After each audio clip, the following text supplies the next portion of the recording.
What I'm doing is impossible any other way. Let's remember that.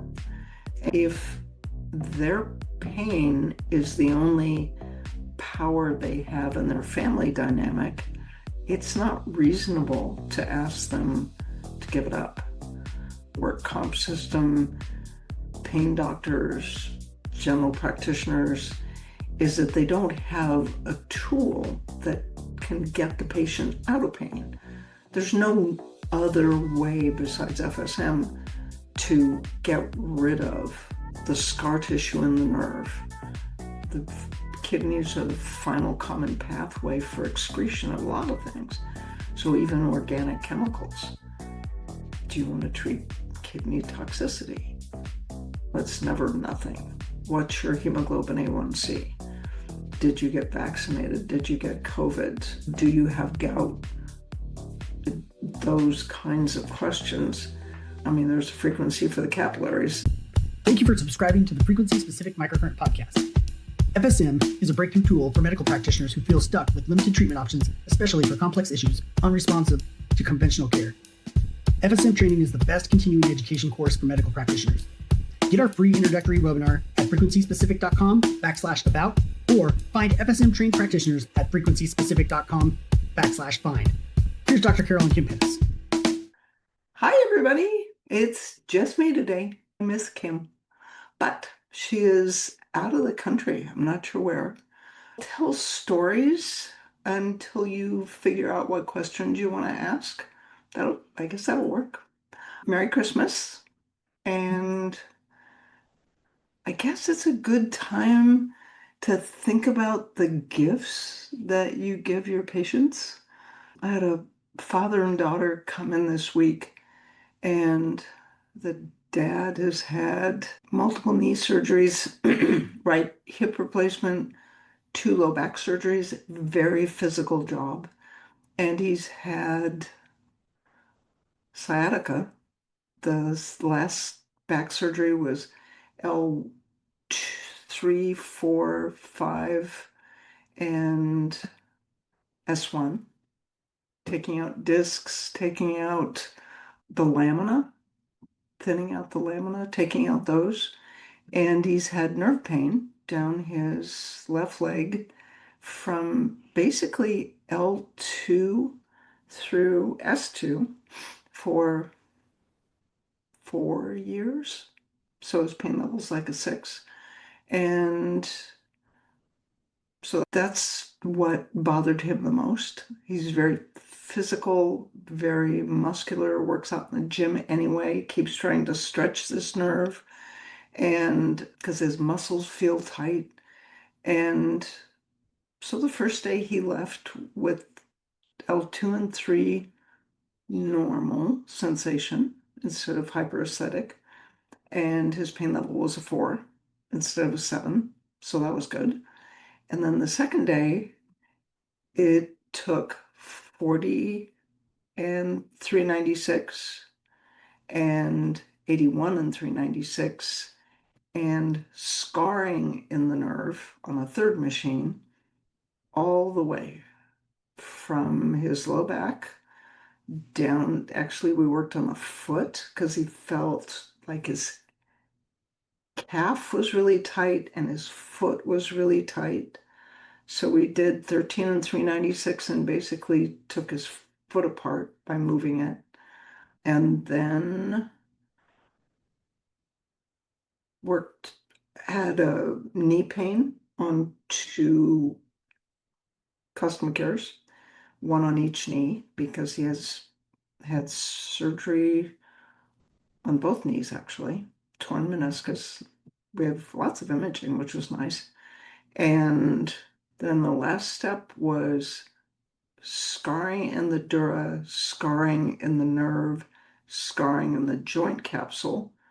He's laying on his back, and I'm just leaning his legs over, so rotating his back by moving his knees. And that was finally what got the sensation normal. And that was after 2 3-hour sessions. So I guess one of the, how when you're a kid, you want to go open the present under the tree like right away, 2 weeks before Christmas. There's an element of patience involved with patience. The nerve pain is less. You've had this for 4 years. You've had 2 back surgeries. What I'm doing is impossible any other way. Let's remember that. And so then we had to teach him to walk again because his foot has been painful and he actually wasn't using his glutes. Took apart the adhesions between the femoral plexus and the quadriceps and had him toe, heel, toe, heel, toe, heel walk. Usually it takes 3 times up and down the hall in the clinic, and it took about 6 or 7 times. Oh, I know what I did. Before I got him up, I had to run 40 and 89 to quiet the central sensitization, increase secretions in the cerebellum to get the foot coordinated and have him move his foot. And he said it still feels weird. So I ran quiet the sensory cortex because the representation for your feet is pretty big in the sensory cortex to begin with, but his was amplified because of the pain. So you quiet the sensory cortex, then increase the sensory cortex, increase the cerebellum, and the pain was still not down to a 1 or a 2. And it was like frustrating. So I remembered that I forgot quieting the spinal cord, reducing spinal cord pain amplification. So around 40 and 10. And that finally did it. And I ran that just from his low back to his foot. Then we got up, did all the other things, and had him walk. And it was amazing how hard it was for his brain to get used to using his legs. So when you do toe heel walking, you're using all the same muscles as you use when you do heel toe walking. And usually somebody as kinesthetic as he played professional ball and had a very physical job. Usually somebody that's as kinesthetic as he is, the muscles catch on pretty fast. And it took 8, 10 passes up down the hallway in the office for him to coordinate movement and use his legs and his glutes and relax his arms and his shoulders. And when you got a little bit of swing in the arms, that's when we were almost done. I used an activator on his SI joints because they weren't really moving. I'd already treated his psoas. That was the first thing I did. And that's patience. Those of you that have a 30 or 60-minute patient appointment, you have 60 minutes to do it. And the patient said, my pain isn't down that much. And that's the part where you start talking about patience to your patient. And that is, you've had this for 6 years. To get it from a 6 to a 4, how much gabapentin do you have to take to get it from a 6 to a 4? And when you take that much gabapentin, how do you do with that? So to give him that gift, that's Christmas. That's why I love FSM and love working. I miss having Kim to talk to. Hi, guys. Oh, good. Okay. Is FSM good for allergic skin rashes? Yes, I've used it for hives before. And it brings the hives down just 9 and allergy reaction in the blood, allergy reaction, histamine in the skin. And then I would always treat the vagus because you have to ask what they're allergic to and why is their immune system so jacked up that they're allergic to something that should be benign. And so that's the other thing is I would run concussion in vagus, or if it's a custom care they're taking home, I'll call it brain in Vegas because otherwise they think they have to wait till they have a concussion to run concussion in Vegas. So skin rashes, you have to ask it, when do they get rashes? Is it after I eat something, or is it a cat or a dog or a bush that I'm allergic to? And then, so allergy reaction in the blood, the skin, maybe 40, and inflammation in the immune system, reduce the inflammation part. So, Grantley, that's what I do. I don't see them that much anymore because I treat mostly pain patients.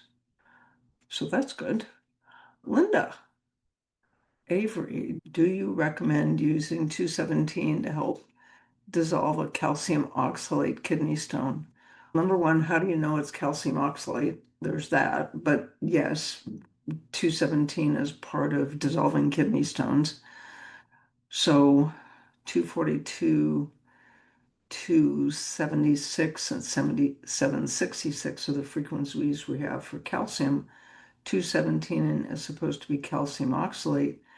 And when you think about what the kidney does, it's the final excretion pathway for uric acid.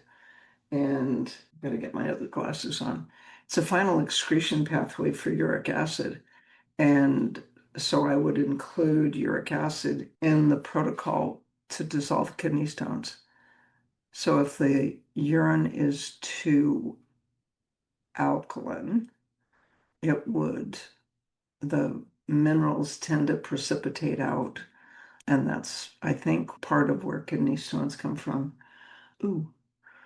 So yeah, kidney stones are fun. That's the Mike Anders' wife case that we talk about in the core.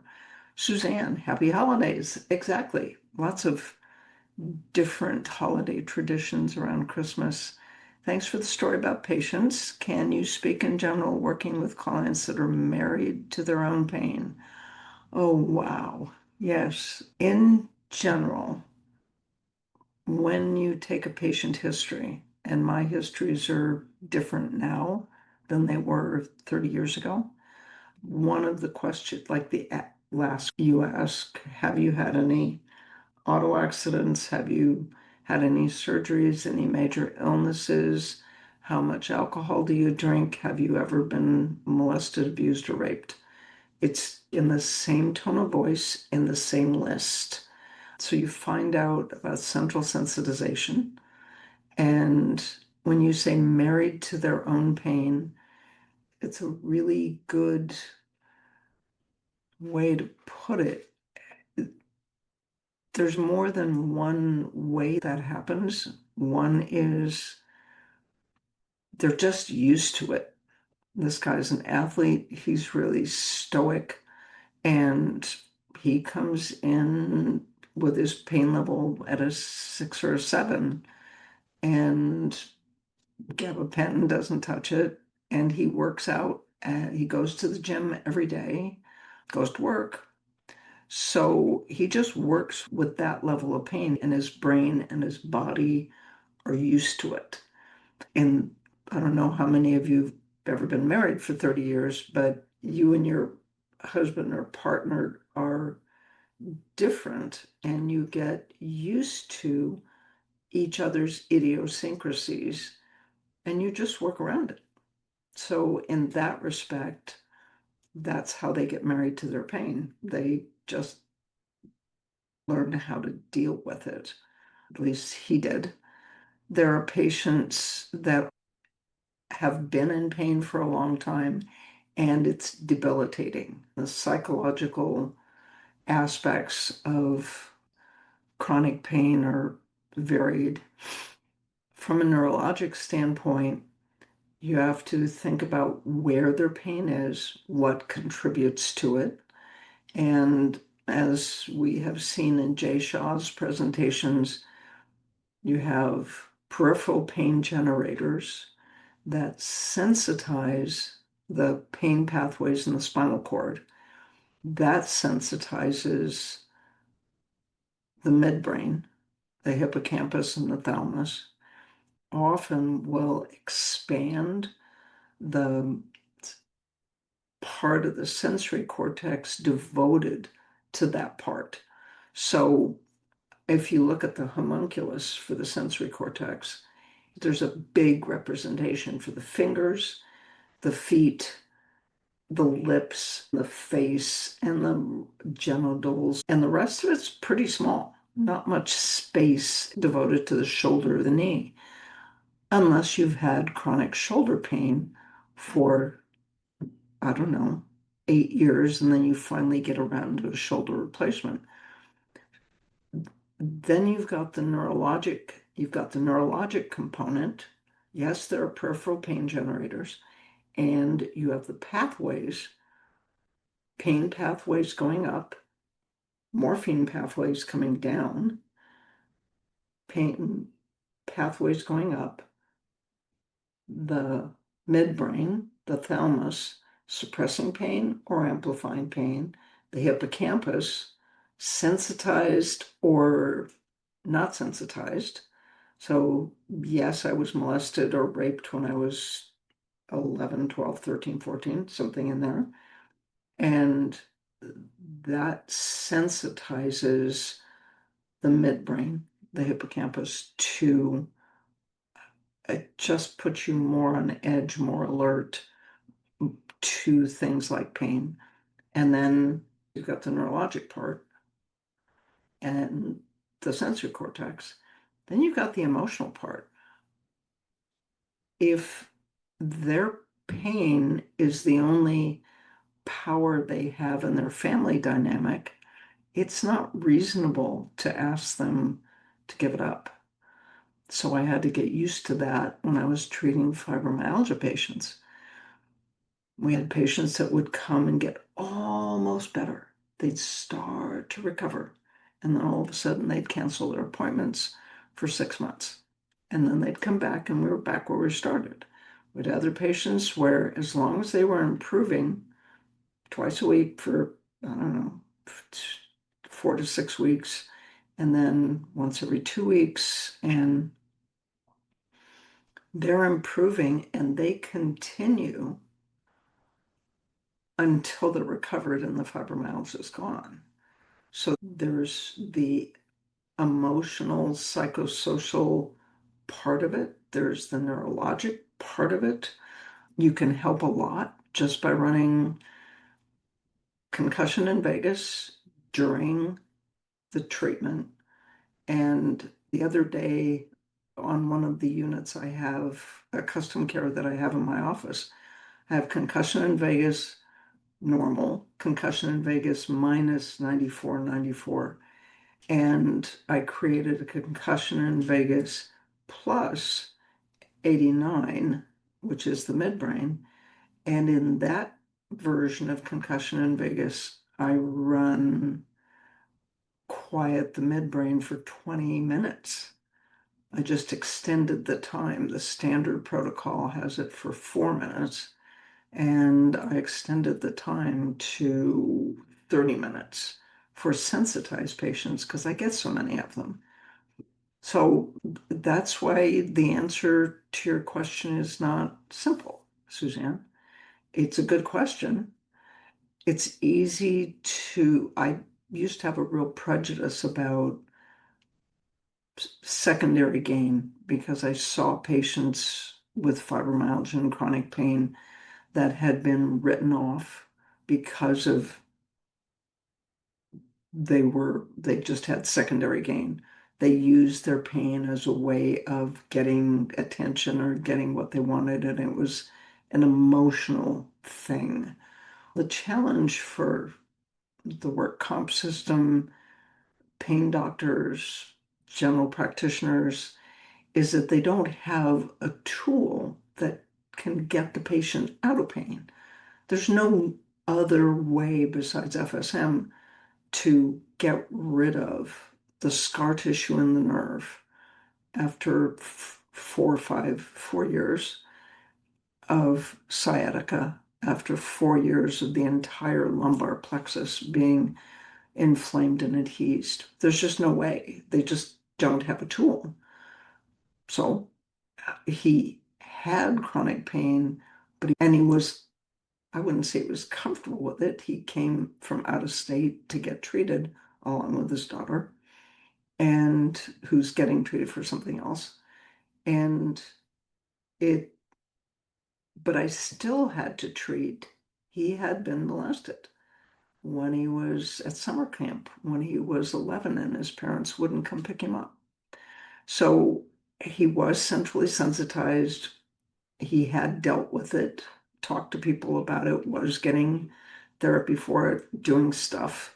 And I ran 40 and 89.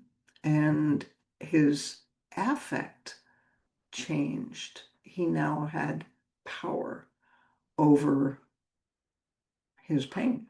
And it was finally down to a 2. He could walk barefoot on the floor and feel the floor without having pain. I hope that answers your question. Oh, wow. Okay. I love the questions. Hang on, Denise. Let me get over to that section in a second. I'm going to do the Q&A first. Lisa is experiencing Graves' disease, thyroid eye disease. Is there frequencies that help heal the bulging of the eyes in addition to thyroid care? I haven't seen it, but there have been reports, and that 40 and 97 helps because it's a fat pad behind the eyes that makes them bulge out, and that's digging it out of deep recesses in my memory, and my phone is downstairs, so I can't just do what I do in the office, which is Google what makes the eyes bulge in Graves' disease. And it's in the hyperthyroid condition, I think. And I think it's the fat pad. And so that's the whole first part of the advanced is look it up. Look up. It's these days you can Google it. You don't have to go to medical libraries. You don't have to do much of anything. You just search. As long as we have the internet, you just search what causes the eyes to bulge in thyroid disease. And if it's the fat pad, which I'm pretty sure it is, because the eyes themselves don't change size, they just are pushed forward. And I don't know why excess thyroid does that. So you find out what causes it, what tissue is it, what's wrong with it, and see if you can treat it. I don't have any mileage with that. Linda had a previous stone evaluated and it is calcium oxalate. Okay, then you use 217 in the kidney and 20 and 60 as the stone is passing, because if you have a stone in the kidney and you break it up, then it will pass as like gravel and the patient gets low back pain. Lisa, I was listening to Gary Brecka and his wife, and they mentioned the connection between frozen shoulder and menopause. They didn't discuss the details. Oh, yeah, it's common. Frozen shoulder is inflammatory, and it's really common in perimenopause and menopause. As far as I know, it has to do with the inflammation that's caused by estrogen dominance, the lack of testosterone, estrogen dominance, not because progesterone balances estrogen. Estrogen dominance is inflammatory, and in some people, that just leads to inflammation in the joint capsule. And that that's the connection, is get your hormones balanced and get the inflammation down. Suzanne, you're right. The kidney support protocol doesn't have 162. As soon as we push out the new standard mode bank, you'll find that the kidney support protocol does have 162 in it. The programmer is still working out the interface between to make sure that the drivers, it's really complicated. I don't know. I spent a month rewriting 246 standard protocols and changing them and adding things and taking things out. And then just found out that they had sent it to hadn't sent it to the programmer yet. They sent it to the programmer, and he's now playing with it to make sure that it's compatible with all the drivers and won't mess up your computer and won't mess up the protocols that you have created. And it's really easy with the new software for you to take kidney support, clone it, so you copy it, and you put in the capillaries. It, you guys know that I don't have to do everything for you, right? You get that? You can do this. The software is easy. You clone it. You have to save it as kidney support 2 or kidney support 1, so you know which one is standard, and then you get to change it in any way you want. Adding uric acid in the capillaries, adding scar tissue in the capillaries, adding COVID in the capillaries, because patients with COVID came into the emergency room with, oh, no, yes, that's a good question. You were just wondering if there was reason not to do it. It was just that back when I first programmed the custom care protocols, I just didn't think of it. I was using 62 for everything, and I wasn't including advanced frequencies in the standard protocols because I didn't want people to get confused. Not everybody takes the advanced. So that was just me. But clone it, rename it. And the other thing to remember is one of the questions you ask in your histories is, did you get COVID? Did you get vaccinated? And no judgment either way if they've gotten vaccinated, but a vaccination is an artificial infection. And so it counts. Patients with COVID were coming, when you watch the flu respiratory plus organs, when you watch the flu respiratory webinar, and those will be on at frequencyspecific.com/webinars, flu respiratory webinar, you'll find out that in 2020, when COVID was really rampant, people were coming into the emergency room in kidney failure and with elevated liver enzymes. Any organ that responds to stress and is very well vascularized, like the kidneys, has ACE2 receptors. So ACE2 receptors respond to stress, and that's where the virus spike protein enters the capillaries. They would reproduce inside the blood vessel and then come boiling out like a herd of, I don't know, herd of sheep come trampling out. and just trash the endothelial lining, and that compromised kidney function. So they'd come into the emergency room, the people that needed ventilators, same problem. The lungs are responsive to stress, very well vascularized, but so is the kidneys and so are the liver. So is the liver. So you could have a kidney support C, kidney support C or COVID, however you want to delineate it, where you treat the virus, the signature of the virus in the capillaries.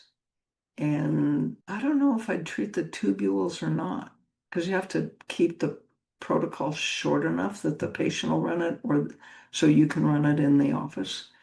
So you have to decide how long you're willing to have it. I'd run the virus frequencies at least 2 minutes each, and there's 6 of them. So six, that's 2 minutes apiece. That's 12 minutes on the capillaries, 12 minutes on the kidney, and then the basics on the kidney, and then vitality in the kidney, and reduce inflammation in the kidney, and that's COVID. And then you could have kidney support dash S for stone, kidney support 2, where you have arteries and capillaries for just general kidney support. So the variations are, I would say, almost endless. The kidneys are the final common pathway for excretion of a lot of things. So even organic chemicals. Do you want to treat kidney toxicity? There's just too many possibilities for there to be standard protocols that are going to cover every patient. So that's why we spent all that money redoing the custom care software. It's just amazing that it does what it does. Okay, now over to the chat. Hi, Rick. He's going to apply to his low back, which was aggravated by flying off my horse last spring. Oh, yeah, there's that. Not as bad as your case. This is true. If you have sciatica or you have leg pain that's down to your knees, it depends on how you landed when you flew off your horse. With any luck, you landed flat on your back and not on your shoulder. And in that case, you're probably looking at jammed facets. Take your pokey wheel and run it down your own leg and find out if the sensation is normal or hypersensitive or none, and where. Lean back. Does that make it better or worse? If that lean makes it worse, it's facets. If it leans, you lean forward and it makes it worse, it's discs. So yeah, apply all that to your low back. All right, Denise, similar client complaints as your first story with pain down from the glute into the foot. Yep, has success with gentle moves and treating the nerves. 40, 81, and 13. Well done. Pain went from a 9 down to a 2 in 60 to 90 minutes. The pain increased with the custom care taken home on 40 and 396. Yeah, I'm gonna guess that was polarized positive, although you probably had these first 3 polarized positive too. Ended up in urgent care, got x-rays, lumbar stenosis was present, so I recommended coming back, and I can do the nerves with alternating plus gentle moves again now that we have the stenosis diagnosed, but of course they're naturally hesitant now, even though after a steroid shot they're still in pain. Any suggestions? Here's the thing. Depends on how bad the stenosis is, and it's really hard to evaluate stenosis from an x-ray. At least for me. You've got AP, lateral, you can see facet degeneration, you can see disc degeneration, but there's no cross-section. You can't see stenosis in an X-ray. You can get his pain down, but if there really is stenosis, it will be at L3. Yes, you're right to treat him with alternating current. And no, it's it don't treat stenosis at all. Treat It really depends because the only other solution you're looking at is surgical. That's what you do when somebody has stenosis. You do what this patient had done to him, and it doesn't always resolve the nerve pain. Actually, in this case, it made the nerve pain worse at L5 and S1. And that's because when they went in, the surgery was extensive. That's why they started at L3. That's usually where the stenosis is. It's before the spinal canal really widens up. And the L3 disc, if your SI joints don't move, every time you walk, your hips move. And L3 shears a lot, and that creates a disc bulge that then gets hardened, and that creates the stenosis.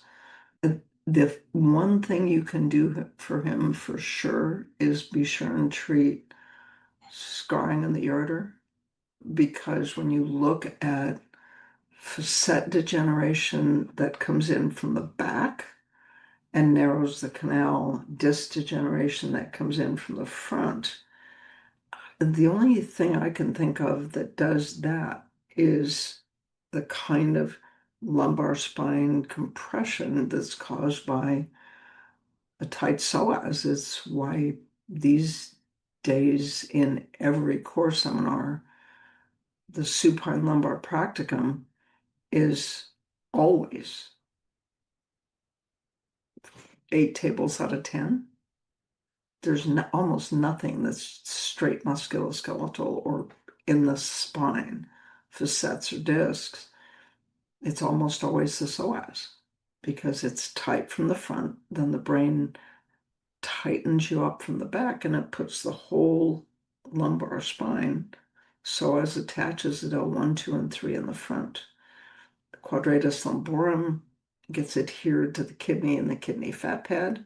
So at some point, Rick, falling on your back from your horse, you bruised your kidney, and the kidney fat pad takes one little drop of blood running down the length of the ureter along the psoas, and you treat scarring in the ureter, and that takes a while, 10, 15 minutes, and then move up, scarring in the kidney, and you rock.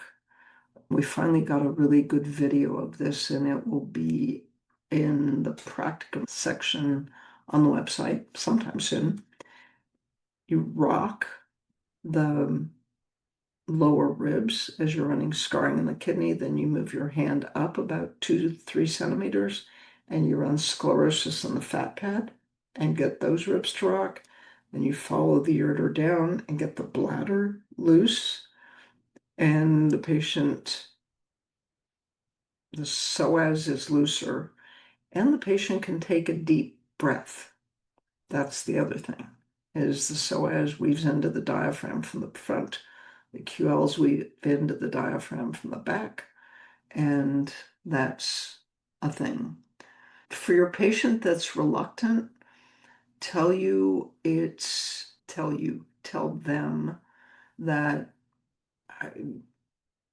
you're his best bet for palliative care until they can do surgery to relieve the stenosis. So you're the best chance he has for comfort. And I'm assuming you rented him a custom care, or did he buy one? If you bought one, you just have to change the programming so it's 40 and 396 alternating I get hesitant at treating the stenosis because it's a combination in the lumbar spine of facet degeneration in the back, disc degeneration in the front, and the two of them meet and create a very narrow space. So there you go. Okay, Rick, left butt and SI joint. Ooh, I hope you didn't sprain your SI joint. Worse when you both backward and laying supine. Yeah, it's facets. So you know how to treat that. Just treat acute facets if it's a week old. Oh no, it's last spring. Yeah. So I wouldn't treat even chronic. I'd start with subacute and see, yeah, running the custom care. Have the conversation with the patient. It's just the next step is surgery. And if you don't want surgery, I can keep the nerve pain down and we can try and deal with the stenosis, be sure and treat the psoas. It'll take the strain off of it. Treat the facet for calcification, the joint capsule and the periosteum for calcification. After what I did to my own neck disc, I'm a little hesitant about taking apart scar tissue and calcium in the disc because that may be all that's holding the disc together, which was the case in my case. Okay, Lee says, whoops. Suzanne says, a question for someone else. Massage therapist treating kidneys in CLT client, I guess, is improving the GFR. Woohoo! Is there an issue with publishing data due to scope of practice? I wouldn't think so because you're not actually treating the kidneys, you're treating the lumbar spine muscles.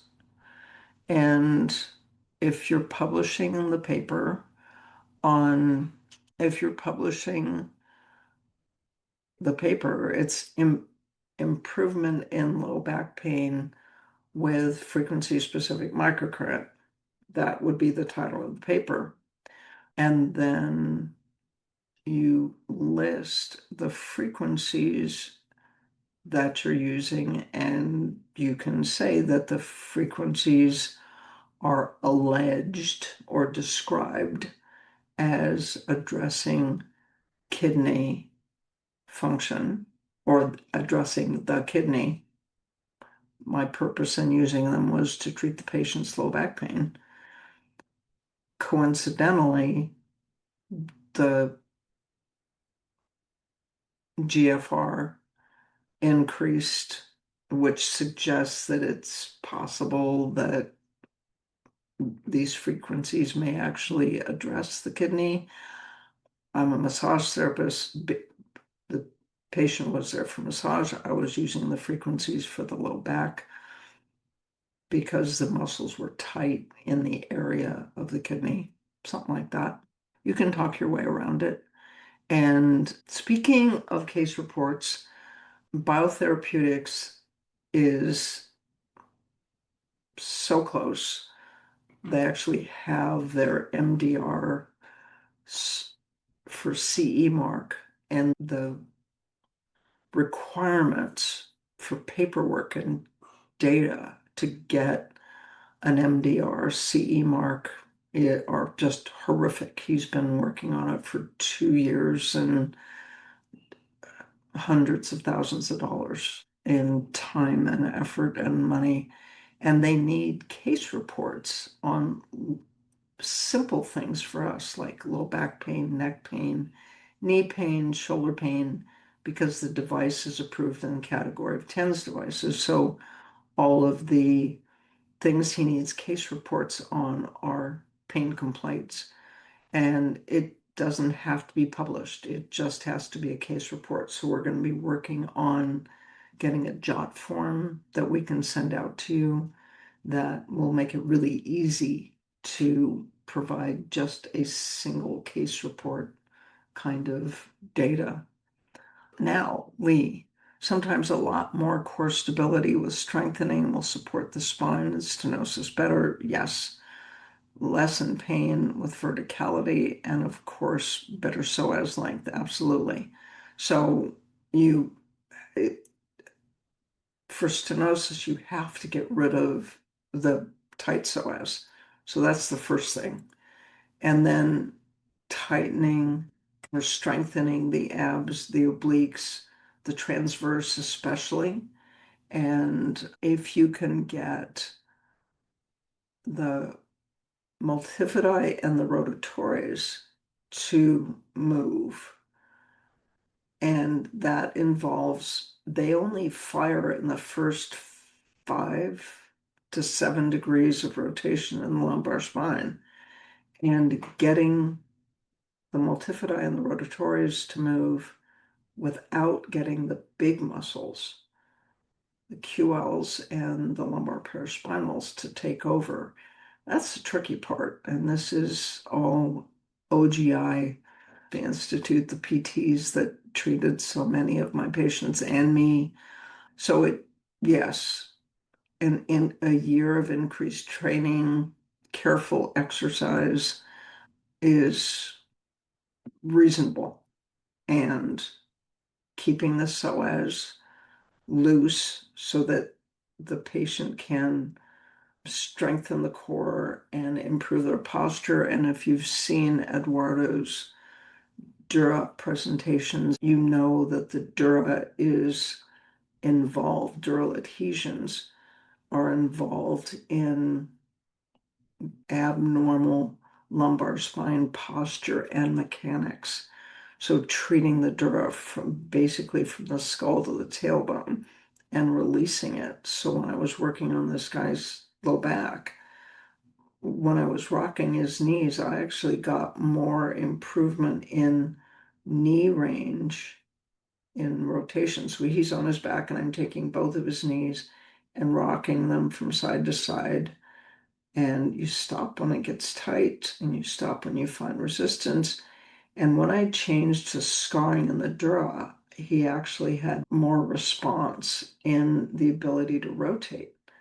So the nerves were obviously scarred from the surgery, and the surgeon in the operative notes made notes about how careful he was to protect the dura. But when you're doing laminotomies, when you're cutting, bone bleeds, and there's somebody in the OR whose job it is to suck it all up, and they irrigate it and they suck it up, but all it takes is 1 or 2 drops of blood and you've got adhesions. So scarring in the dura in the lumbar spine, and to free that up and clear down into the sacrum, because part of the challenge, one of the things that seems to be associated with, let's put it that way, seems to be associated with stenosis is SI joints that don't move. They have to go like this, right? Rock back and forth with each step. And if they don't, if the SI joints are locked up, then something's got to rotate so that you can move your legs, right? So taking a step, your SI joints don't move, but your pelvis is still going like this. What's going to rotate? What has to shear? It's L3. So that's a thing. So yeah, I agree with Lee. Absolutely. It just depends on patient's comfort level, his insurance, his age, and how bad the stenosis is. You just ask on a regular basis, can you feel your crotch when you wipe yourself after you use the toilet? So that's a thing. Louise, are you familiar with fascioscapulohumeral muscular dystrophy? I, wow, it's a rare condition, I would guess. Muscular dystrophy is rare enough, and I have never successfully treated it. It's a genetic problem with the way the muscles are built, I think. And or the enzymes in the muscles. You can tell I don't know much about it because I never treated it. Acupuncturist to know someone with this. How do you get muscular dystrophy? Is that really a thing? How do you get muscular dystrophy that's just in the scapula and the shoulder? That seems odd, doesn't it?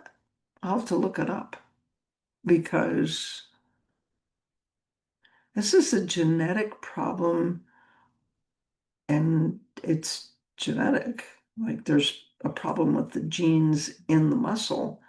Why would it only affect the muscles and the fascia in the scapula and the humerus?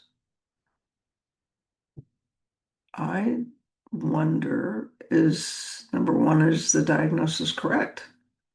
Did they just call it that because the patient can't move their shoulder or has weakness in the shoulder? Did somebody check to see if it was nerve traction injury? And Suzanne says I worked with dystrophy research wise, and 124 and 46 might work. She's asking, I wonder if 124 and 46 would work. That's the little bird on your shoulder saying, what would you try? I would try that. And for most patients with a condition this rare with no good medical solution at all, one or two visits can't hurt, and it'd be worth a try. So it can't hurt, might help. So there we are. I can't really. We just talked. It's 4 o'clock already. It's 3 minutes of. That's pretty fast. I leave. You're going to get another email from us reminding you about the advanced. The clinic is closed for the Christmas week, and I am taking off and going to the beach and hiding out in the hotel. I'm even leaving my dog home, hiding out in a hotel for 8 days, well, 7 days, and to rewrite the advanced because people want recipes, and I'm not going to do recipes so much as I am going to do what do you look up? So these are the frequencies we have for tissues and conditions. And I usually get through the miasms and the metal toxicity, and then we run out of time. I have 2 half days this year. We have for the first and probably maybe the only time, depends. This year we have 4 half days. And so 9 to 12 and 9 to 12 and 9 to 12. So that's 3, 6, that's a bunch of hours. It's 4 days. So I'll do not only recipes, but how you arrive at the recipes, because every patient you're going to see is different. So it's what we talked about with the thyroid and the kidney. You have to look it up. What's involved? How did it start? It's going to be different for every patient. Kidney that doesn't work because when did it start? Oh, nothing. It's never nothing. What's your hemoglobin A1C? Did you get vaccinated? Did you get COVID? Do you have gout? Those kinds of questions. There's kidney. I mean, there's a frequency for the capillaries. It's in the advanced. And I have slipped in a couple of places in the core now, poor things. And so we'll do that at the advanced. And then the speakers in the afternoon are just amazing.